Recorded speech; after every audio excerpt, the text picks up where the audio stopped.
Assalamu alaikum wa rahmatullahi ta'ala wa barakatuhu. Assalamu alaikum jama'a, barkanmu da warhaka. Barkanmu da sake saduwa da ku a cikin wannan lokaci. Da farko ba tare da bata lokaci ba, kamin mu fara bidiyo, don Allah ina roƙo a danna mana subscribe, a danna mana kararrawa domin kara mana kwarin gwiwa kawo muku videos. Da farko zan koya muku yadda mutum zai medda friend nasa follow.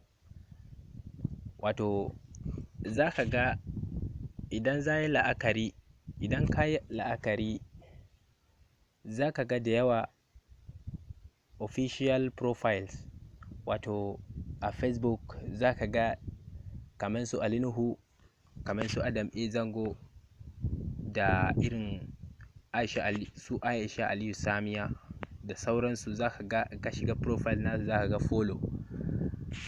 Ba za ka taɓa ganin hard friends ba har ka yi adin nasu a friend nasu, hadin nasu a profile nasu. To kai ma za ka yi haka, ka da profile naka haka. Da farko abinda za ka yi, ka je Facebook.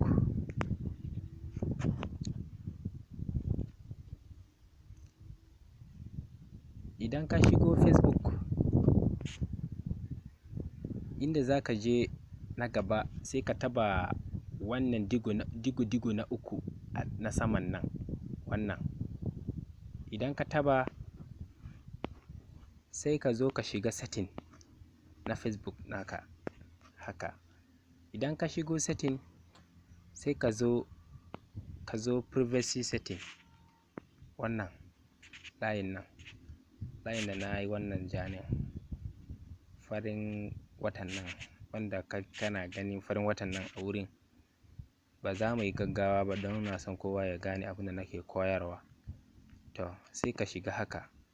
Idan ka shigo za ka da farko who can see your future post, na biyu limit who can see past post.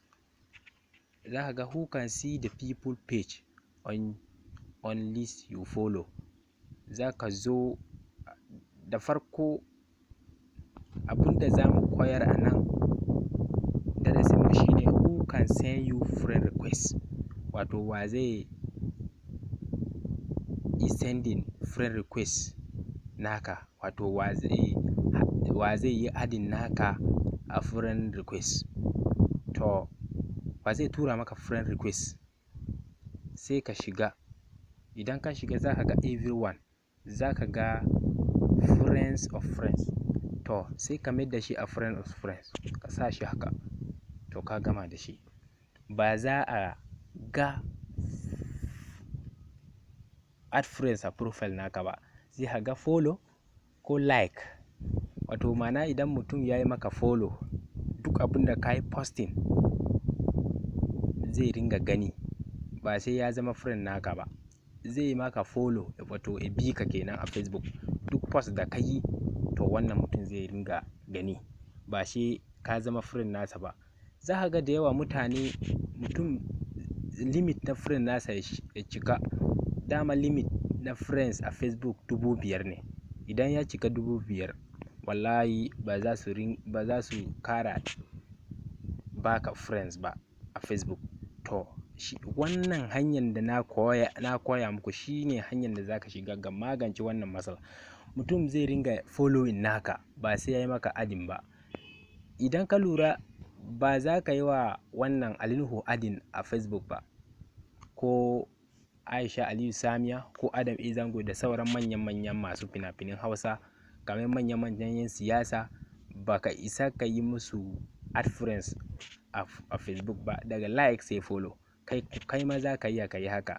To yanzu hanyar da na koya muku a nan, idan mutum ya bi har ya shigar da shi, ya da setting na Facebook nasa wurin, wato za a dinga ganin following ya koma official profile. To jama'a, da fata an fahimci abin da na koya muku. Mu haɗu a bidiyo na gaba idan Allah ya kai mu. Don Allah a yi mana subscribe, a danna mana subscribe, a danna mana like, kuma a yi sharing video namu a Facebook ko Instagram ko WhatsApp. Mu sha ruwa lafiya. Allah ya hada mu a video na gaba. Na gode.